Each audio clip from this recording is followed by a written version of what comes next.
अब करनी हमें ज्योग्राफी की पूरी तैयारी की मेरे हर भाई बहन के आए फुल मार्क्स एग्जाम में। तो कौन कौन मेरा भाई बहन रेडी है? आपने सब कुछ पढ़ रखा है, तुम्हें कोई डाउट्स है, कुछ नहीं आ रहा है, रिविजन करना है, everything we will cover within these 2 days। 2 दिन से भी कम बचे, तुम्हें टेंशन हो रही है, टेंशन मत लेना, बस सिमरन सहानी यूट्यूब चैनल को जाके देखते रहना।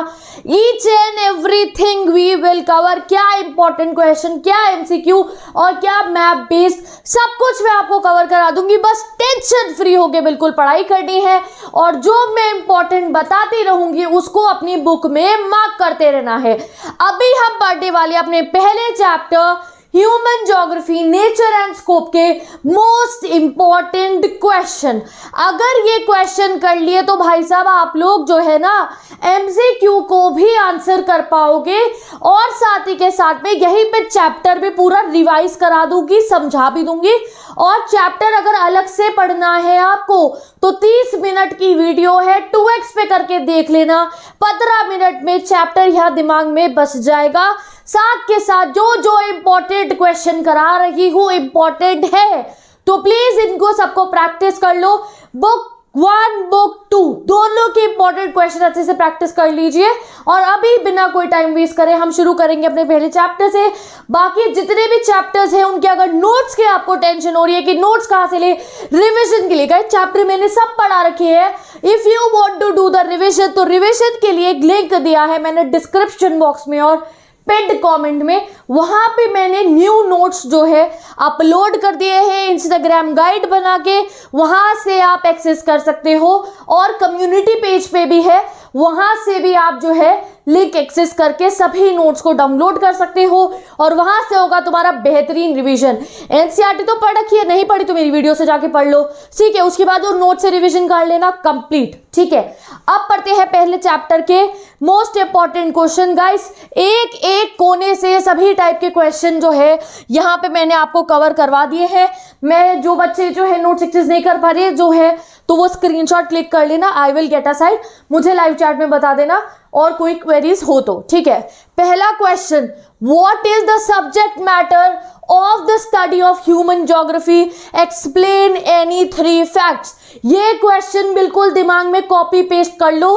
पूछा इसमें ये गया कि हम ह्यूमन ज्योग्राफी में पढ़ते क्या हैं, तो ह्यूमन ज्योग्राफी हमें रिलेशनशिप बनाती है हमारा अर्थ से, जो लिविंग फॉर्म्स है यानी कि इंसान जो है, इंसान धरती पे, इंसान का धरती से पूरी जो नेचुरल एनवायरनमेंट हमारे पास साथ है उसके साथ हमारा रिलेशनशिप क्या है वो सब हम ह्यूमन ज्योग्राफी में कवर करते हैं।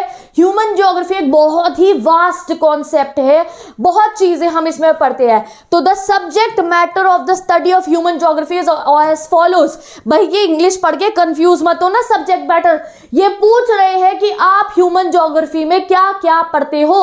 नहीं आ रहा समझ, 30 मिनट की वीडियो का लिंक डिस्क्रिप्शन बॉक्स में गिवन है, उसे जाके पढ़ लो, सब समझ में आ जाएगा। सबसे पहला रीजन हमारा ह्यूमन ज्योग्राफी को पढ़ने का, नंबर 1 हाईलाइट कर रही हूं यहाँ पे, to understand the relationship between the physical, natural and the human world. जो फिजिकल वर्ल्ड है या फिर जो नेचुरल वर्ल्ड आप कह सकते हो, यानी कि हमारा पेड़ पौधे, धरती, जो हमारा पूरा का पूरा धरती है उसके साथ ह्यूमन बींग्स के रिलेशनशिप को समझने के लिए गाइस हम लोग पढ़ते हैं ह्यूमन ज्योग्राफी। दूसरा रीजन हमारा ह्यूमन ज्योग्राफी पढ़ने का, to study the spatial distribution of human geography. Spatial distribution phenomena को पढ़ने के लिए कि भैया कौन से एरिया में जो है हमारी पॉपुलेशन जो है, कितनी पॉपुलेशन है, स्पेशियल्स मतलब कि अलग अलग एरियाज की नॉलेज लेने के लिए। नेक्स्ट जो है सोशल इकोनॉमिक वेरिएशन समझने के लिए। सोशल इकोनॉमिक वेरिएशन पता है ना, जैसे हमारे पूरे वर्ल्ड में आपने देखा होगा कोई कोई ऐसी कंट्रीज है वहाँ ज़्यादा डेवलपमेंट है, इकोनॉमिकली वो ज़्यादा डेवलप है, उनका ज्योग्राफिकल रीजन भी हो सकता है कि भैया अच्छा ठीक है वो उस एरिया में है। और सोशल फैक्टर्स को भी हम ज्योग्राफी में पढ़ते हैं, जो सोशल फैक्टर्स होते हैं कि डिस्क्रिमिनेशन हो रहा है on caste, anything else, on the basis of the gender, सब चीजें हम ह्यूमन ज्योग्राफी में पढ़ते हैं। तो ह्यूमन ज्योग्राफी में हम क्या 3 चीजें पढ़ते हैं, what is the subject matter, पहला रिलेशनशिप पढ़ना होता है हमें अर्थ का, नेचुरल फिजिकल एनवायरनमेंट का और ह्यूमन बींग्स का। दूसरा spatial distribution of human geography, यानी कि लोग कहाँ कहाँ कैसे हमारी कंट्रीज में कैसा डिस्ट्रीब्यूशन हो रखा है। हम पढ़ेंगे ना अभी पॉपुलेशन अगले चैप्टर में कि पॉपुलेशन डेंसिटी क्या होती है and all that. And third is the social economic differences between different parts of the world. भाई वो कंट्री डेवलप है, ह्यूमन डेवलपमेंट अगला आप चैप्टर पढ़ोगे तो हम पढ़ेंगे कि डेवलपमेंट हम किन पैरामीटर्स पे चेक करते हैं। तो 3 है, सिंपल याद कर लो। पहला रिलेशनशिप जानना, दूसरा स्पेशल डिस्ट्रीब्यूशन, तीसरा सोशो इकोनॉमिक डिफरेंसेस। 3 कीवर्ड्स देख लो, पूरा आंसर खुद बना देंगे आप। Next question, explain with example how nature gets humanized. अब ये बच्चे बहुत कंफ्यूज रहते हैं, हाउ नेचर गेट ह्यूमनाइज्ड। देखो हमने 2 चीजें पढ़ी हैं अपने पूरी की पूरी बुक में। एक हमने पढ़ा था हाउ नेचर गेट ह्यूमनाइज्ड, और दूसरा हमने पढ़ा था अपना वो दैट हम जो है जो ह्यूमन बींग्स है वो इन्वायरमेंट के जो है रूल्स के हिसाब से चलते थे। तो ये सेकंड वाला है, इसको पॉसिबलिज्म भी बोला जाता है। देखो पहले ना हम प्रिमिटिव सोसाइटी में रहा करते थे, तब टेक्नोलॉजी जब नहीं थी तो हम नेचर के रूल्स के हिसाब से चलते थे। भाई गर्मी है तो गर्मी झेलनी पड़ेगी, ठंड है तो ठंड झेलनी पड़ेगी। बट जैसे जैसे ह्यूमन बींग्स ने टेक्नोलॉजी का सहारा लिया, तो गर्मी थी तो भैया एसी बना लिया, ठंड थी तो हीटर बना लिया। ये एग्जाम्पल भी लिख दोगे पूरे मार्क्स मिलेंगे। तो ये explain with example how nature get humanize, मतलब ये आपसे पॉसिबलिज्म एक्सप्लेन करने को कह रहे हैं। तो human beings interact with their physical environment with the help of technology. अगर क्वेश्चन घुमा फिरा के यही पूछा जाएगा कि ह्यूमन बींग्स ने नेचर के साथ जो है उसको ह्यूमनाइज कैसे करा। पहले तो हम नेचर के रूल्स के हिसाब से चलते थे, भाई गर्मी है तो बहुत प्रिमिटिव लेवल पे, जब टेक्नोलॉजी इतनी डेवलप नहीं थी। बट तब जमाने में भी धीरे धीरे डेवलपमेंट आया। जैसे आग जला के जो कच्चा खाना था तो आग इन्वेंशन हुई, एंड देन पका हुआ खाना खाना शुरू हुआ। धीरे धीरे आज हम इस स्टेज पे पहुंच चुके हैं दैट जब देखो हम लोगों को डीएनए एंड जेनेटिक्स के सीक्रेट पता चले तो हम बहुत सारी डिजीजेस को ओवरकम करना जान पाए। जैसे जैसे हमें मॉडर्न टेक्नोलॉजीज और पता चली, हमने डैम्स बनाए, रिजर्वॉयर्स बनाए, कैनाल्स बनाए। अब हम पता नहीं क्या क्या कर सकते हैं with the help of technology. तो भाई ये टेक्नोलॉजी ही है जिसकी वजह से हम इन्वायरमेंटल डिटर्मिनिज्म की स्टेट से पॉसिबलिज्म की स्टेट में आए हैं। इन्वायरमेंटल डिटर्मिनिज्म मतलब कि एनवायरमेंट के जो है रूल्स के अंदर हम रह रहे हैं। पॉसिबलिज्म मतलब क्या हुआ कि अब टेक्नोलॉजी की मदद से हम एनवायरमेंट को और अच्छे से एक्सेस कर पा रहे हैं। तो मैंने जानबूझकर पहले पॉसिबलिज्म का क्वेश्चन रखा है, बाद में पढ़ेंगे एनवायरमेंटल डेटलिज्म। ठीक है, हाउ नेचर गेट ह्यूमनाइज, यानी कि नेचर ह्यूमंस के हिसाब से चल रहा है। ये भी नहीं कहेंगे नेचर हमारे हिसाब से कभी नहीं चल सकता है, यानी कि ह्यूमंस नेचर को एक्सेस अच्छे से कर पा रहे हैं। तो it's only because of the technology. ठीक है, ये आप दोबारा इसका लाइन बाय लाइन रीड करके एक बार बता देती हूँ। Human beings interact with their physical environment with the help of technology. भाई हमने ऐसा क्या करा कि हम नेचर को जो है पॉसिबल कर पाए, हम कि भाई हम नेचर के साथ अच्छे से इंटरेक्ट कर पाए और हमारा जो है आसानी से हम अपनी लाइफ जी पाए। तो it was because of the technology. और सिर्फ ये आज की टेक्नोलॉजी आप मत समझो, जो जो नए इन्वेंशन हुए वो सब टेक्नोलॉजी में आएंगे। Technology indicates the level of cultural development of society. Human beings were able to develop technology after they develop better understanding of natural laws. ये इस पे 1 मार्कर क्वेश्चन आ सकता है, इसे मार्क कर लो। इंसान को टेक्नोलॉजी भी कब समझ में आई, जब हमने नेचर के लॉस को समझा, नेचुरल लॉस को समझा, तब हमने अपनी टेक्नोलॉजी को डेवलप करा। For example, understanding the concept of friction and heat helped us to discover fire. जब हमें फ्रिक्शन हीट का कॉन्सेप्ट समझ में आया, ये लॉस समझ में आए, तब हमने जो है फायर जो है उससे हमें फायर इन्वेंशन में मिली। Similarly understanding the secrets of DNA and genetics. जब हमें इनके लॉस पता चले तो हम बहुत सारी डिजीजेस को ओवरकम कर पाए। ठीक है, with social and culture development human develop better and more efficient technology. Social development होता है, कल्चर डेवलप होता है, इकोनॉमिक डेवलप होता है, तो हम नई नई टेक्नोलॉजी बना सकते हैं। और इसी वजह से, ये टेक्नोलॉजी की वजह से human moved from a state of necessity to a state of freedom and created possibility with the resources obtain from the environment in the way nature get humanized. अब ये वाला एग्जाम्पल में ये लाइन से and जरूर करना है। मतलब क्या हुआ, human move from a state of necessity. पहले क्या था, भाई खाना मिल रहा है, कच्चा है, खा लिया। बारिश आ रही है, रहना पड़ेगा बारिश में। ठंड है, ठंड में रहना पड़ेगा। जब बस जिंदगी चल रही थी। बट जैसे जैसे हमने नेचर के लॉस को समझ के टेक्नोलॉजी हासिल करी, तो उस टेक्नोलॉजी से हमने क्या करा, हम स्टेट ऑफ फ्रीडम में आए। भाई ठंड है तो हीटर चला लिया, गर्मी है तो एसी चला लिया। ठीक है, डिजीजेस है, पहले ज़माने में कितने डेथ रेट्स हाई थे, क्यों थे? क्योंकि डिजीजेस का इलाज नहीं था। धीरे धीरे हमने नेचर के लॉस को समझा, हमने अब जो है अपनी ह्यूमन बॉडी को समझा और हम इलाज लेकर आए, ठीक है। तो अब हम स्टेट ऑफ फ्रीडम में हैं, ठीक है। एंड हमने पॉसिबिलिटी क्रिएट्स करी with the resources obtain from the nature.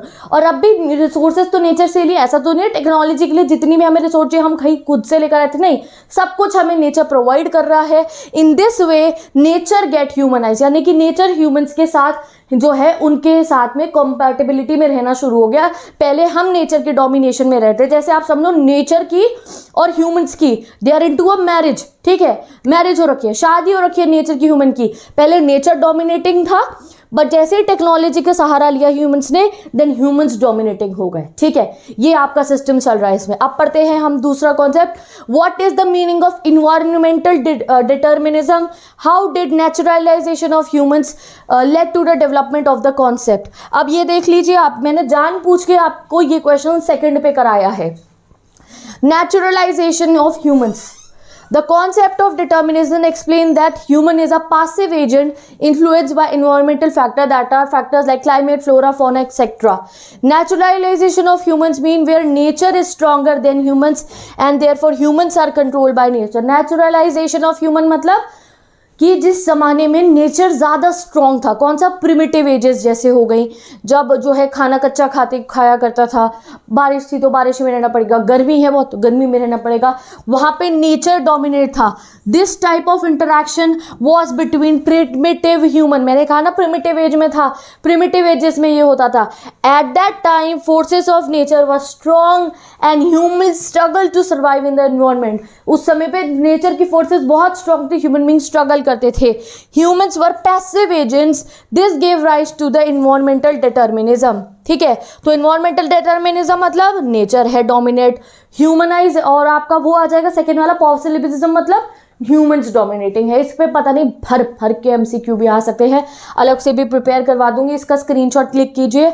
और जो इंस्टाग्राम चलाते हैं तो डिस्क्रिप्शन बॉक्स में लिंक गिवन है, बस जाके एक गाइड चेक कर लीजिए, everything will be crystal clear to you.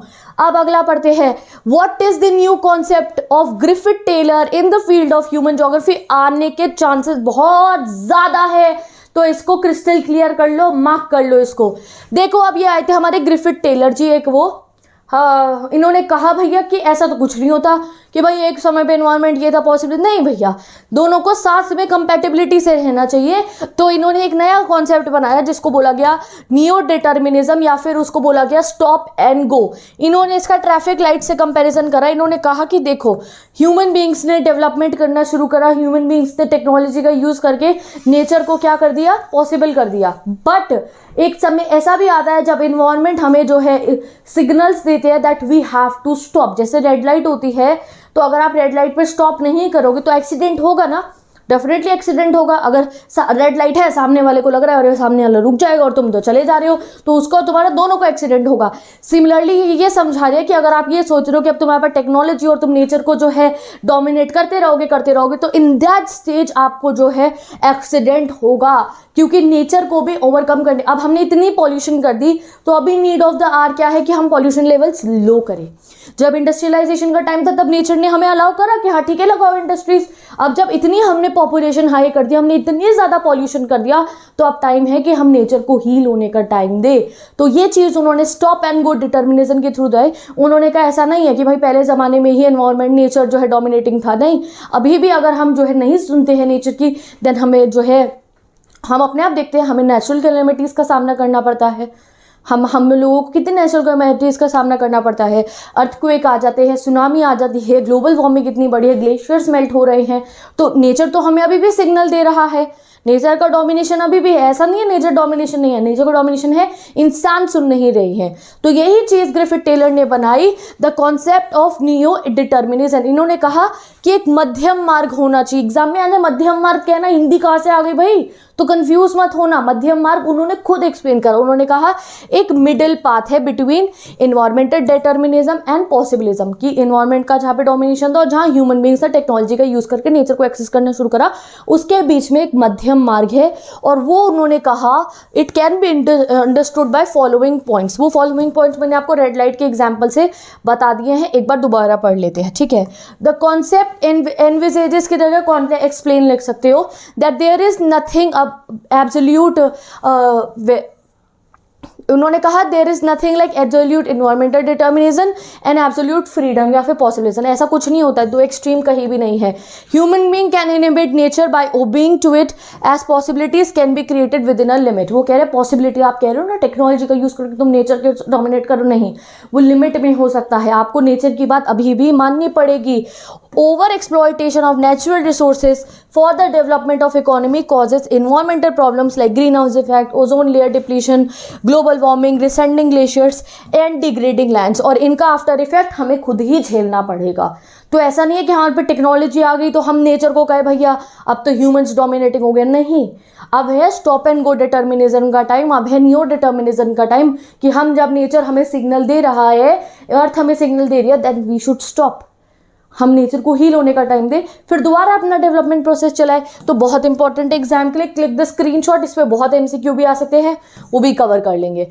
There is no free run without accident, अभी एक्सीडेंट की एग्जाम्पल से ही तो बताया मैंने, ये आ जाएगा ऐसा क्वेश्चन एग्जाम में, जस्टिफाई करो इस बात को। अभी तुम कंफ्यूज होता थे अगर मैंने तुम्हें हिंदी में ये एग्जाम्पल नहीं दिया होता। ये चीज ग्रिफिथ टेलर ने समझाई कि हाँ पॉसिबिलिज्म में हो आप लोगों के पास टेक्नोलॉजी है, आप नेचर को एक्सेस कर सकते हो, बट इसका मतलब ये नहीं है कि तुम एक्सट्रीम एंड पे चले जाओ कि पॉसिबिलिज्म की टेक्नोलॉजी है तो कुछ भी कर लोगे, नहीं। अगर आपके पास टेक्नोलॉजी है, you are accessing nature, but आप नेचर के रूल्स को अभी भी फॉलो नहीं कर रहे हो, तो nature will give you signals and आप नहीं रुकोगे तो होंगे एक्सीडेंट्स जो हो रहे हैं, जैसे कि ग्लोबल वार्मिंग इतनी बढ़ गई है, ग्रीन हाउस इफेक्ट बढ़ गया है, we know that we are in danger, water crisis इतनी हो चुकी है, कई ऐसी कंट्रीज है वहाँ इतना पॉल्यूशन है, कहीं पे सेफ ड्रिंकिंग वाटर नहीं है। तो ये क्या है, ये यही तो है जो नेचर ने हमें सिग्नल दिया और हमने नहीं सुना। तो in this statement the thought of possibilism in which man was taken as free and control and masters of unlimited power has been criticized, ठीक है, जिसमें मैन को फ्री कहा जा रहा था कि अब टेक्नोलॉजी आ गई है तो मास्टर हो गए हैं मैन, उसको क्रिटिसाइज किया गया और ये कहा गया कि इस एज अ फ्री रन का कॉन्सिक्वेंस, अगर आप ऐसे फ्री रन करते रहेंगे तो उसका कॉन्सिक्वेंस क्या होगा भैया, ये जितने भी इफेक्ट्स हो रहे हैं ये उसका कॉन्सिक्वेंस है, पॉल्यूशन, डिजीजेस, कुछ ऐसी डिजीजेज जिनका इलाज नहीं हो सकता है, ये उसी सब का एग्जाम्पल है। अगला क्वेश्चन पढ़ते हैं, इसका स्क्रीनशॉट क्लिक कर लिया हो तो ठीक है, वरना बैक करके कर सकते हैं आप। Nature and humans are inseparable elements, justify, yes, आपको याद होगा कि एक डायकोटॉमी चल रही थी इस चैप्टर में, ह्यूमन ज्योग्राफी चैप्टर में, कि भैया इसे नोमोथेमिक अप्रोच से पढ़े या दूसरी वाली अप्रोच से पढ़े, तो तब ये डायकोटॉमी एंड ये कैसे हुई थी कि नेचर और ह्यूमन बींग्स इनसेपरेबल एलिमेंट्स है, आप दोनों को एक तरीके से पढ़िए या दूसरे तरीके से पढ़िए, बात एक ही है। तभी हम नेचर और ह्यूमन के लिए ऐसे मेटाफर्स भी यूज़ करते हैं, जैसे कि mouth of the river, face of the earth, ठीक है, आई ऑफ द स्टॉर्म, तो यानी कि ये हमारे जो नेचर और ह्यूमन बींग्स है वो इनसेपरेबल है, ठीक है।